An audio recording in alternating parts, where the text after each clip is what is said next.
ఆంధ్రప్రదేశ్లో ఎన్డీఏ కూటమి సర్కారు అధికారంలోకి వచ్చిన తర్వాత ఏళ్ల తరబడి ఉలుకు పలుకు లేకుండా ఉన్న ప్రాజెక్టులకు కూడా మోక్షం కలుగుతోంది.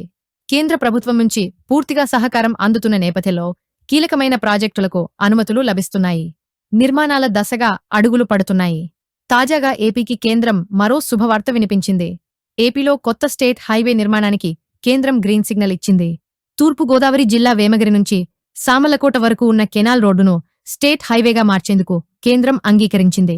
62 కిలోమీటర్ల మేరకు ఉన్న ఈ కెనాల్ రోడ్డును స్టేట్ హైవేగా మార్చేందుకు అంగీకరిస్తూ ఆంధ్రప్రదేశ్ ప్రభుత్వానికి కేంద్ర ఉపరితల రోడ్డు రవాణా శాఖ మంత్రి నితిన్ గడ్కరీ అనుమతులు పంపించారు.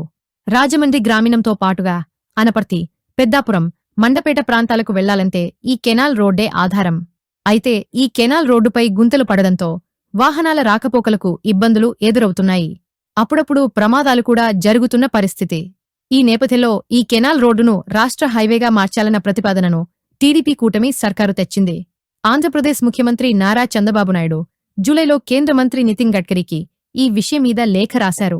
NH-16 జాతీయ రహదారి వేమగిరి నుంచి సామర్లకోట NH-216 జాతీయ రహదారి వరకు 62 కిలోమీటర్ల మేర అనుసంధానం చేయడం ద్వారా కాకినాడ పోర్టుకు మూడో ప్రత్యామ్నాయ రోడ్డు ఏర్పాటు చేయవచ్చని చంద్రబాబు సూచించారు. దీంతో పాటు టెంపుల్ టూరిజం, పారిశ్రామిక రంగాలు అభివృద్ధి చెందుతున్న సామర్లకోట, రాజమహేంద్రవరం వాసులకు ఉపయోగకరంగా ఉంటుందంటూ లేఖలో పేర్కొన్నారు. ఈ క్రమంలోనే నితిన్ గడ్కరీ అనుమతులు ఇచ్చారు. మరోవైపు వేమగిరి, సామర్లకోట రహదారి అభివృద్ధికి గతంలోనే అడుగులు పడ్డాయి. 2016లో ప్రపంచ బ్యాంక్ నిధులతో ఈ రోడ్డును అభివృద్ధి చేసేందుకు కార్యాచరణ మొదలైంది. అయితే పనులు మాత్రం ముందుకు పడలేదు. దీనికి తోడు రోడ్డంతా గుంతలమయం కావడంతో ఈ రోడ్డుపై ప్రయాణమంటే వాహనదారులు భయపడే పరిస్థితి ఉంది. ఈ నేపథ్యంలోనే ఏపీలో ఎన్డీఏ కూటమి ప్రభుత్వం అధికారంలోకి రాగానే మరమ్మతులకు నిధులు కేటాయించింది.